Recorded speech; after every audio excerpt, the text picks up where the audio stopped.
Qui n'a jamais cherché l'amour, en se perdant dans ce dédale d'émotions où l'on espère, encore et encore, tomber sur la bonne personne? On avance, parfois à tâtons, porté par l'envie de se sentir enfin complet. Mais entre espoir et déception, nos sentiments vont et viennent comme des vagues, et les blessures du cœur finissent par nous faire douter, et si ce que l'on cherche n'arrivait jamais? Aujourd'hui, je veux t'offrir une autre manière de voir les choses. Une vision plus lucide, plus profonde, loin des écrans, des attentes et de cette quête constante de validation. Une approche qui ne se trouve pas dans les messages qu'on attend, mais à l'intérieur de soi. Inspirée notamment du stoïcisme, elle repose sur une idée simple mais puissante, tout commence par toi.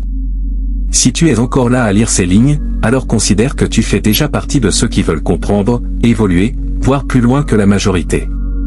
Ne survole pas ces mots. Prends le temps. Parce que ce que tu vas découvrir peut réellement changer ta façon d'aimer. J'ai compris, avec le temps, que courir après l'amour à tout prix mène souvent à plus de souffrance que de bonheur. Le stoïcisme m'a appris à me recentrer, à cultiver la discipline, l'authenticité et surtout à me connaître. Au lieu de chercher à l'extérieur ce qui me manquait, j'ai commencé à regarder en moi. Et c'est là que tout a changé. J'ai réalisé que l'amour le plus solide, le plus sincère, naît d'abord en soi. Bien sûr, vouloir être aimé est naturel. Mais beaucoup tombent dans le piège de croire qu'une relation va tout réparer, combler tous les vides, apporter une paix immédiate. On imagine que rencontrer la bonne personne va résoudre nos insécurités.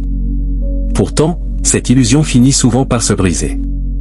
Même en couple, les doutes, les conflits et les frustrations peuvent persister. La vérité, c'est que ce ne sont pas les situations qui nous perturbent, mais la manière dont on les perçoit. Attendre qu'une autre personne soit responsable de notre bonheur, c'est lui donner un pouvoir qu'elle ne devrait jamais avoir. Le véritable équilibre vient de l'intérieur, de la discipline, de la sincérité envers soi-même et d'un travail constant sur sa propre évolution. Une autre chose essentielle, apprendre à vivre dans le présent. Trop souvent, on reste bloqué dans le passé ou inquiet pour l'avenir. Pourtant, la vie se déroule ici et maintenant. C'est dans l'instant présent que tout se joue. Quand tu es vraiment présent, tout devient plus intense, plus vrai, les échanges, les émotions, les moments simples. Et dans les relations, c'est encore plus important. Comment créer un lien sincère si ton esprit est ailleurs?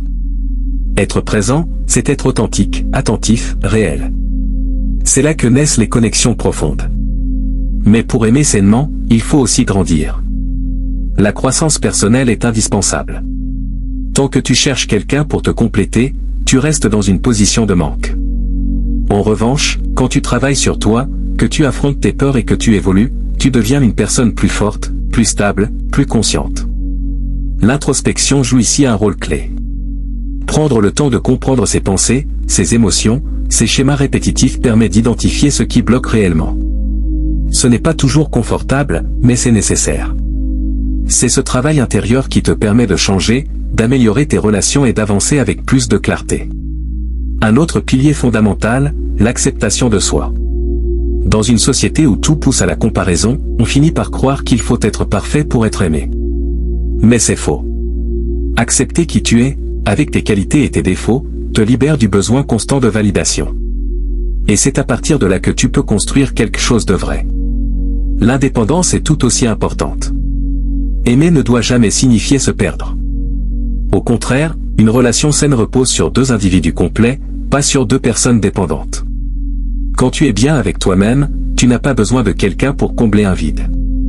Tu choisis quelqu'un pour partager, pas pour réparer. Cela demande aussi de la maîtrise émotionnelle. La méditation et la pleine conscience peuvent t'aider à prendre du recul, à observer tes réactions sans te laisser submerger. Tu apprends à répondre avec lucidité plutôt qu'à réagir impulsivement. La communication, elle aussi, est essentielle. Savoir écouter, s'exprimer avec honnêteté, sans chercher à plaire à tout prix. Trop de relations échouent à cause de malentendus ou de non-dits. Être vrai dans ses mots, c'est poser les bases d'une relation solide. Et surtout, arrête d'essayer de plaire à tout le monde. À force de vouloir être accepté, on finit par s'oublier. Le stoïcisme nous rappelle une chose importante, tu ne contrôles pas les autres, seulement toi-même. Alors concentre-toi sur qui tu es, sur ce que tu veux vraiment, et sur les valeurs que tu choisis d'incarner. L'amour authentique ne se force pas. Il ne se précipite pas. Il se construit avec le temps, la patience et la sincérité. Plus tu es aligné avec toi-même, plus tu attires des relations qui te ressemblent. Au fond, tout revient à ça, deviens la personne que tu aimerais rencontrer. Sois vrai, sois présent, sois en paix avec toi-même. C'est ainsi que naît un amour profond, durable, et surtout réel. Courir après l'amour est une erreur que beaucoup de personnes commettent sans même s'en rendre compte. On pense souvent que l'amour est quelque chose qu'il faut poursuivre, attraper, forcer, presque comme un objectif à atteindre coûte que coûte. Pourtant, cette vision est profondément trompeuse. L'amour véritable ne se chasse pas, il se vit, il se construit, et surtout, il se reçoit naturellement lorsque deux personnes sont réellement alignées. Lorsque tu cours après l'amour, tu entres dans une dynamique de manque. Tu agis comme si quelque chose te manquait profondément, comme si tu avais besoin de quelqu'un pour te compléter. Cette posture te place en position de faiblesse, car tu donnes à l'autre le pouvoir de définir ta valeur.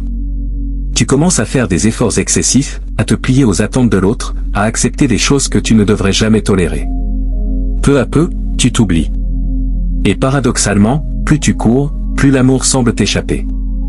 L'un des problèmes majeurs dans le fait de courir après l'amour, c'est que cela pousse à idéaliser la relation ou la personne. Tu ne vois plus les choses telles qu'elles sont, mais telles que tu aimerais qu'elles soient. Tu t'accroches à des promesses, à des moments passagers, à des illusions. Tu interprètes le moindre signe comme une preuve d'amour, même quand la réalité montre le contraire. Cette illusion te maintient dans une attente permanente, souvent douloureuse, où tu espères que l'autre finira par te donner ce que tu recherches. En réalité, une relation saine ne repose pas sur la poursuite, mais sur la réciprocité. L'amour équilibré est fluide. Il n'y a pas besoin de supplier, de convaincre ou de courir derrière quelqu'un. Quand deux personnes se choisissent sincèrement, les choses se font naturellement. Les efforts sont partagés, l'attention est mutuelle, et chacun se sent respecté dans ce qu'il est. Si tu es toujours celui ou celle qui fait tout, qui relance, qui insiste, c'est un signe clair que l'équilibre n'est pas là. Courir après l'amour peut aussi te faire perdre un temps précieux. Tu restes attaché à quelqu'un qui ne te correspond pas vraiment ou qui ne te donne pas ce que tu mérites. Pendant ce temps, tu fermes la porte à d'autres opportunités, à des rencontres plus sincères, à des relations qui pourraient réellement t'apporter du bonheur. L'obsession d'une personne ou d'une relation peut t'empêcher de voir tout ce qui pourrait être meilleur pour toi. Il y a aussi une dimension de dignité personnelle à ne pas négliger. Se respecter, c'est savoir reconnaître quand une situation ne nous valorise pas. C'est accepter que tout le monde ne peut pas nous aimer comme on le souhaite, et que ce n'est pas une raison pour se battre indéfiniment. L'amour ne doit jamais devenir une lutte permanente pour être choisi. Tu mérites quelqu'un qui te choisit naturellement, sans que tu aies à te battre pour exister dans sa vie. Apprendre à ne pas courir après l'amour, c'est aussi apprendre à se choisir soi-même. Cela demande du courage, car cela implique de faire face à la solitude, au silence, à l'absence. Mais c'est dans cet espace que tu développes ta confiance, ton estime personnelle, et ta capacité à être heureux seul. Et c'est justement cette stabilité intérieure qui attire des relations plus saines. Quand tu n'as plus besoin de courir, tu deviens quelqu'un qui choisit, et non quelqu'un qui supplie. Il est important de comprendre que lâcher prise ne signifie pas abandonner l'amour. Cela signifie simplement refuser de forcer ce qui n'est pas naturel. Tu continues à croire en l'amour, mais tu changes ta manière de l'aborder. Tu privilégies la qualité plutôt que la quantité, la sincérité plutôt que l'intensité artificielle. Tu apprends à reconnaître les signes d'un amour véritable, la constance, le respect, l'engagement, et la paix intérieure qu'il procure. En arrêtant de courir après l'amour, tu reprends le contrôle de ta vie émotionnelle. Tu ne dépends plus du comportement de quelqu'un d'autre pour te sentir bien. Tu ne vis plus dans l'attente ou dans l'incertitude permanente. Tu construis une base solide en toi-même, qui te permet d'accueillir l'amour sans t'y perdre.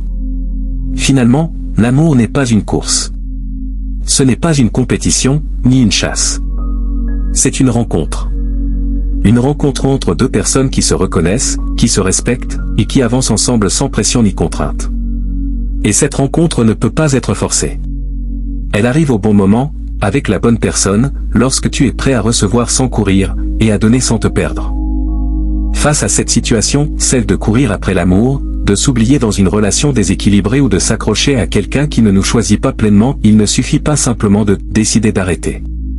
Il faut adopter une véritable transformation intérieure, une nouvelle manière de penser, de ressentir et d'agir.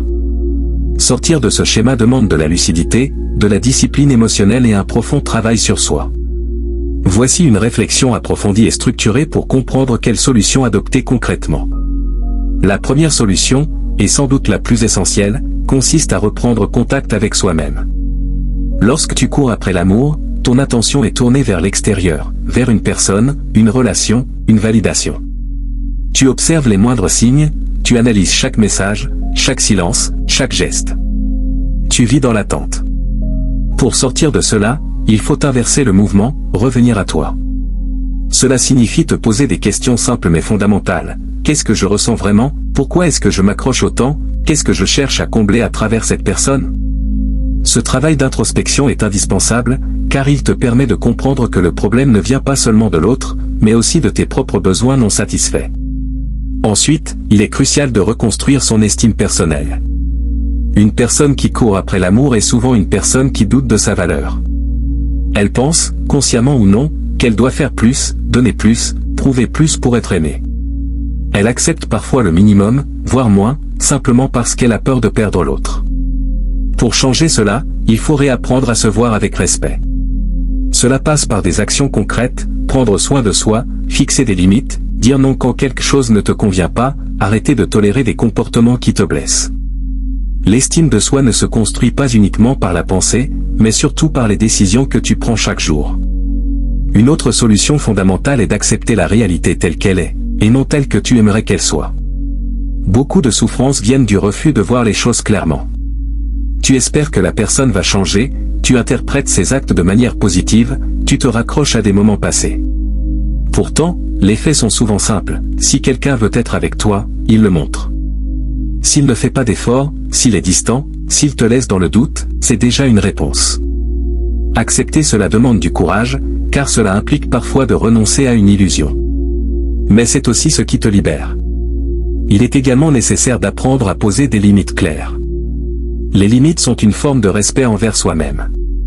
Elles définissent ce que tu es prêt à accepter et ce que tu refuses.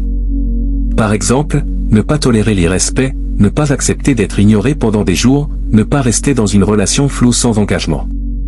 Poser des limites, ce n'est pas repousser les autres, c'est se protéger. Et paradoxalement, cela attire des relations plus saines, car les personnes sérieuses respectent ceux qui se respectent eux-mêmes. Une autre étape importante est de se détacher émotionnellement. Cela ne signifie pas devenir froid ou indifférent, mais apprendre à ne pas dépendre d'une seule personne pour ton bien-être. Tu peux aimer quelqu'un sans t'y accrocher de manière excessive. Tu peux apprécier une relation sans en faire le centre de ta vie. Pour cela, il est essentiel de diversifier tes sources de bonheur, tes passions, tes amis, ta famille, tes projets personnels. Plus ta vie est riche et équilibrée, moins tu ressens le besoin de courir après quelqu'un. Il faut aussi apprendre à être à l'aise avec la solitude. Beaucoup de personnes restent dans des relations insatisfaisantes simplement parce qu'elles ont peur d'être seules. Pourtant, la solitude n'est pas une punition. C'est un espace de reconstruction, de réflexion et de croissance.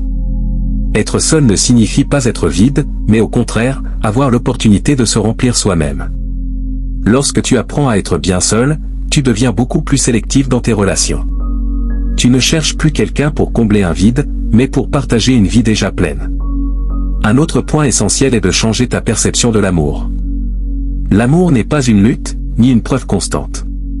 Ce n'est pas quelque chose qui doit te faire souffrir en permanence. Une relation saine et stable, apaisante, équilibrée. Elle ne te met pas dans le doute constant, elle ne te fait pas te sentir inférieur. Comprendre cela t'aide à reconnaître plus rapidement les relations qui ne sont pas bonnes pour toi, et à ne plus t'y accrocher. Il est également important de développer la patience.